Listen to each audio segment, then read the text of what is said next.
bells ringing, angels are singing. Joy, Jesus, for every nation, this is salvation. Joy, Jesus. Good morning, everyone, and a Merry Christmas to you all. Thank you for joining with us this morning for our Christmas Day service for Wokingham Baptist Church online. It's great to have you with us wherever you are. Let me say straight away that for our regulars, we're meeting at 10 o'clock this morning, this Christmas Day, on Zoom for about 30 to 40 minutes for a church family catch-up. There'll be some reflection on the Christmas story, a bit of family fun, and a chance to say hello. So do join us for that if you possibly can. Now, each week through Advent, as we've been preparing our hearts for this special day, we've been lighting one of the candles on our Advent wreath. And today we get to light the fifth and last candle. And the Palmer family are doing that for us today. Here they are. Hear the bells ringing, angels are singing. Joy, Jesus, for every nation, this is salvation. Joy, Jesus.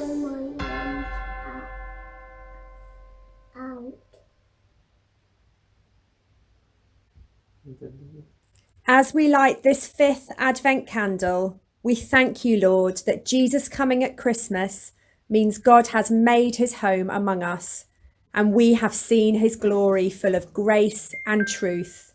Amen. Amen. Wonderful. Thank you, the Palmers.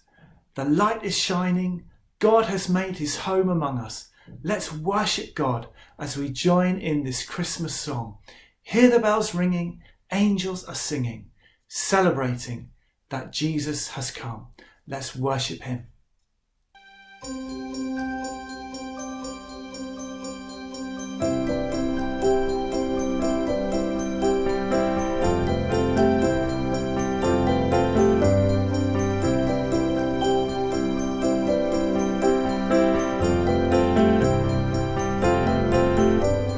Hear the bells ringing, angels are singing.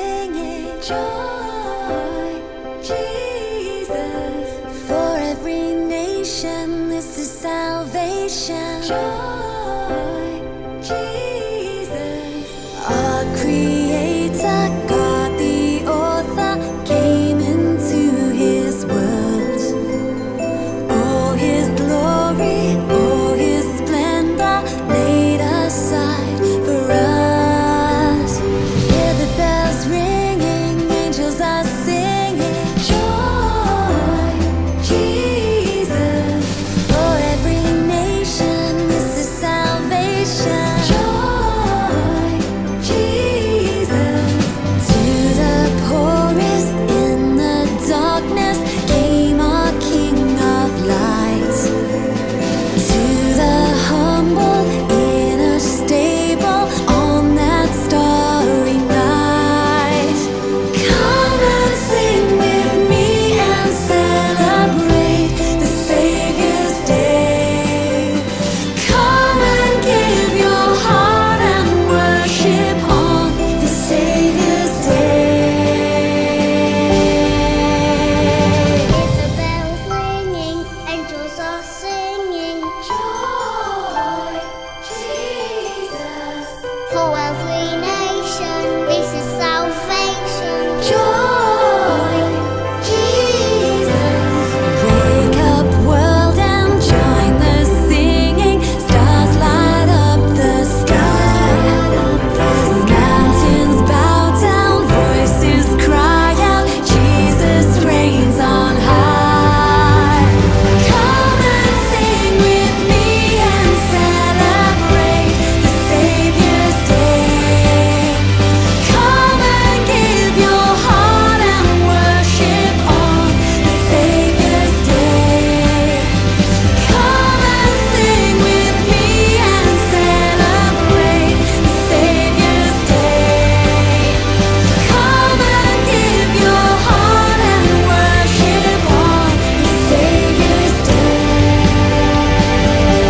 salvation. Joy, Jesus.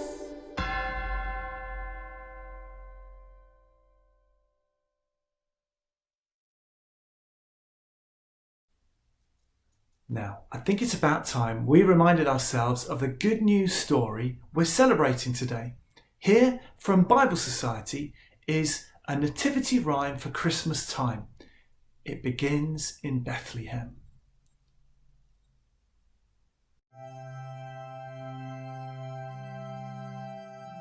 It begins in Bethlehem, a nativity rhyme for Christmas time.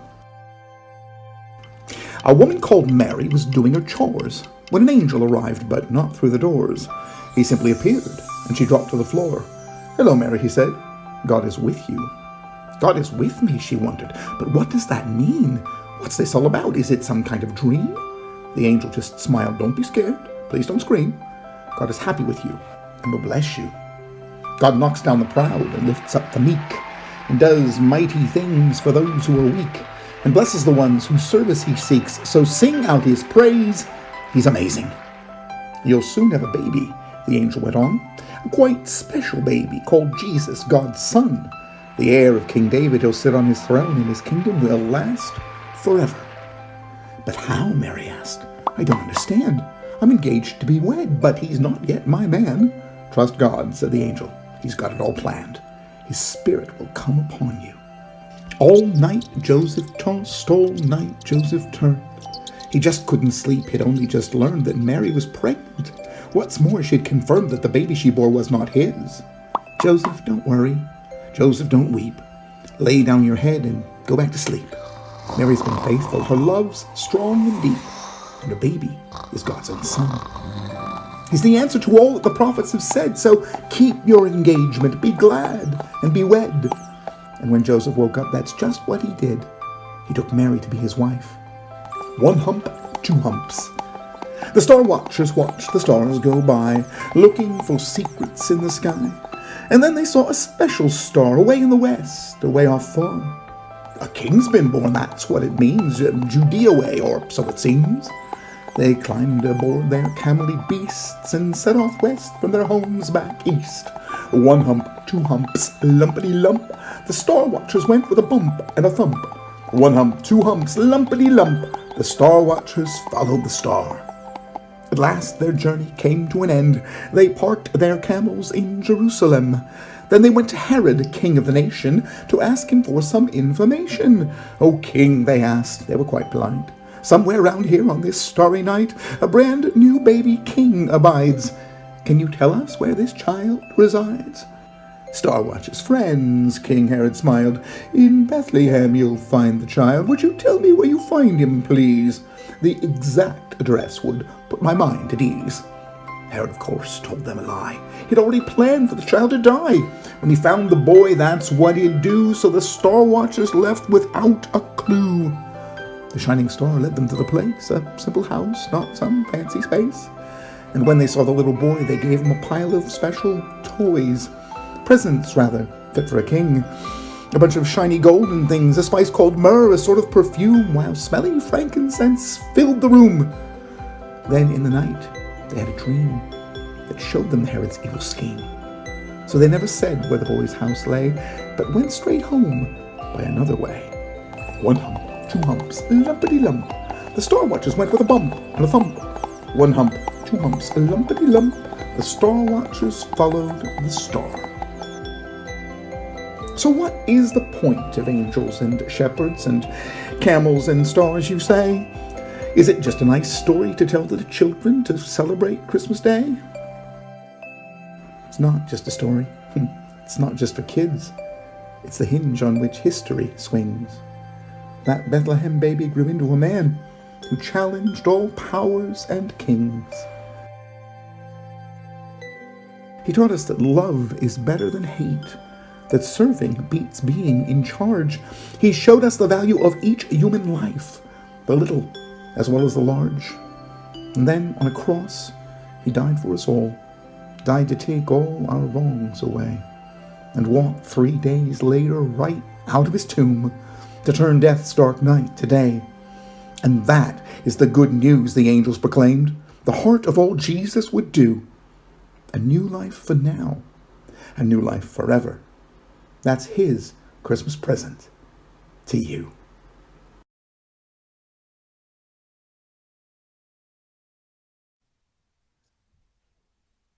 Wonderful. Did you catch that? A new life for now, a new life forever. That's his Christmas present to you and to me. Amen to that. That's why the coming of Jesus is such good news, not just today, but every single day of our lives. So, we've heard the story about angels and shepherds and wise men, the events that happened at that first Christmas time. Now, we're going to hear our Bible reading for today, and in it, the Gospel writer John describes for us not so much the events that happened as the bigger picture of why they are so important. Jean is going to read it for us. Today's reading is from John chapter 1. The light shines in the darkness. In the beginning was the Word, and the Word was with God, and the Word was God. He was with God in the beginning. Through him all things were made. Without him nothing was made that has been made. In him was life, and that life was the light of all mankind. The light shines in the darkness, and the darkness has not overcome it. The true light that gives light to everyone was coming into the world. He was in the world, and though the world was made through him, the world did not recognize him. He came to that which was his own, but his own did not receive him. The Word became flesh and made his dwelling among us. We have seen his glory, the glory of the one and only Son, who came from the Father, full of grace and truth. No one has ever seen God, but the one and only Son, who is himself God and is in the closest relationship with the Father, has made him known. Amen. I wonder if you or a child in your life is getting one of these for Christmas this year. This is Baby Yoda from the latest Star Wars TV series, The Mandalorian, and he spawned lots of must-have toys and gifts this Christmas. In our household, we're big Star Wars fans. One of our little Christmas time traditions as a family over recent years, along with some slightly more spiritual ones, has been to watch the latest Star Wars movie. This year there isn't one, but we've started watching this Mandalorian series instead. And the biggest star of the series so far has been this baby Yoda, in his little white flying cradle. He's a bit scary, but he's actually pretty cute. And it's quite cunning of the producers, not only because he's a toy seller's dream, but also because he's very relatable. The main character in the series, the Mandalorian himself, is a man in a mask who never shows his face. And that's quite hard to relate to, frankly. But while we can't see his face, and he remains something of a mystery, we can see this little guy who is always with him, his cute eyes and ears and face. He's relatable, human. Well, not human, he's a little green alien, but you know what I mean. The reading we've just heard from John's Gospel tells us that the star of God's story is also a baby, a child.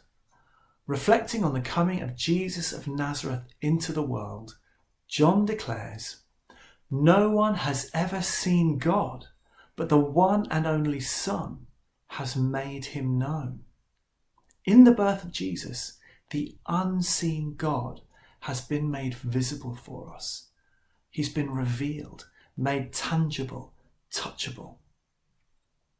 It's astonishing to think that 2,000 years ago, Mary and Joseph were able to see, hear, and touch the very one who we're told was the light of the world, the life who gives life to all mankind. This is the one who's coming as a baby we celebrate today. One of the most important things about the Son of God being born to us is not that we can relate to him actually, but rather the confirmation it gives us that he is able to relate to you and me and our human experience. This seems to be the weight of what John is telling us when he says, again in the reading, that this light of the world, this only Son of the Father, came and made his dwelling among us. This was a sign to us that, in the words of that old song, he, God, has walked where we walk, that God has stood where we stand, and therefore he understands. And this year, that's something we've needed to know, isn't it? We've needed God to know how it feels to be human. We've needed God to know what it's like to live, as we and people all around the world have had to live over this past difficult year. We've needed to know that God isn't distant or remote from us, but that he has chosen actually to be right here among us. This year we've disliked it when leaders and people in authority have thought that one rule has applied to them and one rule applies to the rest of us. We've disliked it when people have sought to escape what the rest of us have had to go through. Conversely, we've respected those who stuck around and helped. We've respected people who've chosen the path of service and self-sacrifice, acted selflessly, and put the needs of others above their own needs. And when we see Jesus, who came into the world at Christmas time and made his dwelling among us, we see God doing just these things, hearing what we humans hear, seeing what we humans see, touching, smelling, tasting what we do. We see in this baby a God who doesn't ignore or minimize or deny our struggles and our pain and our suffering, but rather a God who has experienced it himself, who's faced it and embraced it, who understands. So today, Christmas Day, we celebrate not a toy maker's dream baby in a little white flying cradle, but a baby in a manger. The one we can relate to because he reveals to us the unseen God, and the one who we know understands, for he came and made his dwelling among us. Merry Christmas. Now, my colleague Karen is going to lead us in some prayers. Over to you, Karen. To help us to pray today, we are going to use the characters from the Christmas story, starting with Mary. Let's pray. Dear God, thank you for the example of Mary. Thank you for showing us that you work through ordinary people who love you. When we hear your voice or feel your prompting to do something for you, like Mary did, help us to be obedient and to do it. Amen.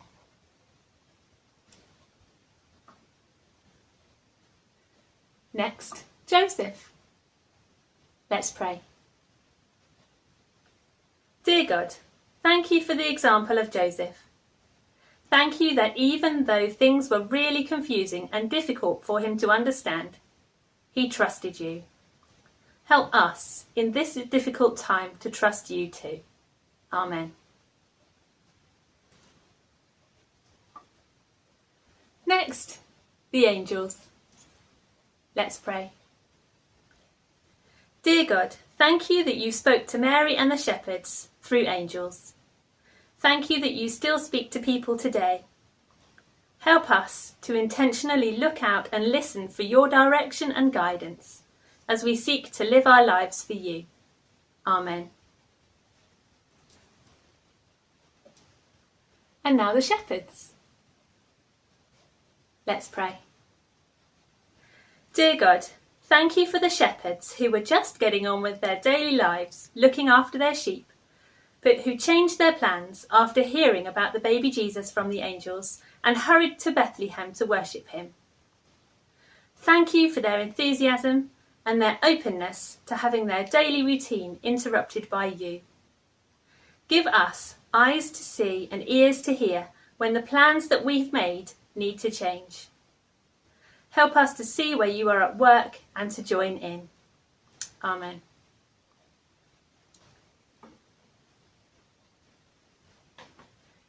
Now, the Magi, people who travelled a long way to see Jesus, following a star. Let's pray.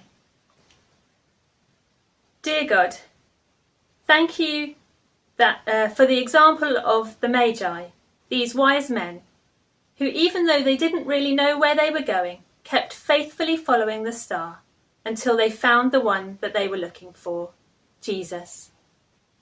Help us to follow you faithfully. Help us to trust you when the journey gets difficult and tiring. Help us to remember to find time along the journey to rest and to be restored. Amen. And lastly, the baby Jesus. Let's pray. Dear God, thank you that Jesus came into the world as a little baby. Thank you that he experienced life as a human. Help us to follow his example of how to live well for you on this earth. Help us to show love and compassion to those around us. Help us to challenge injustice and to be people who declare through our actions and our words all that you have done for all humanity. Amen.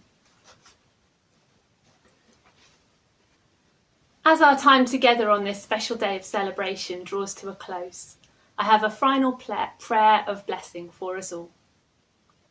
Let's pray once more. Loving and gracious God, may the worship that we have shared this Christmas lead to acts of service which transform people's lives. May the carols that we have heard and sung this Christmas lift our spirits in what has been a tough year for many. May the gifts we exchange this Christmas deepen our spirit of giving throughout the year. May the candles we have lit this Christmas remind us that you intend no one to live in darkness. May the people we have connected with this Christmas remind us that we meet you in our neighbours. May the gathering together of family and friends this Christmas, whether virtually or in person, make us appreciate anew the gift of loved ones. May the account of the birth of Jesus that we have told again this Christmas be good news of great joy to us and all people.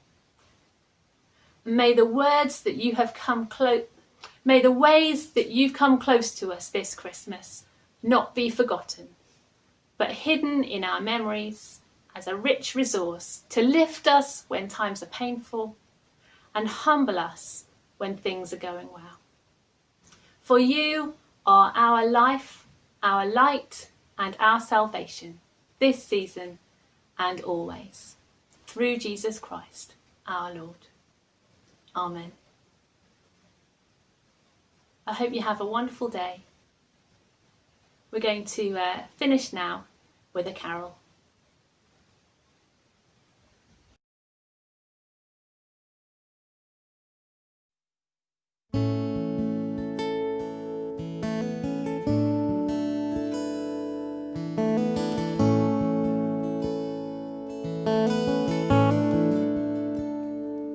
Oh, come, all ye faithful,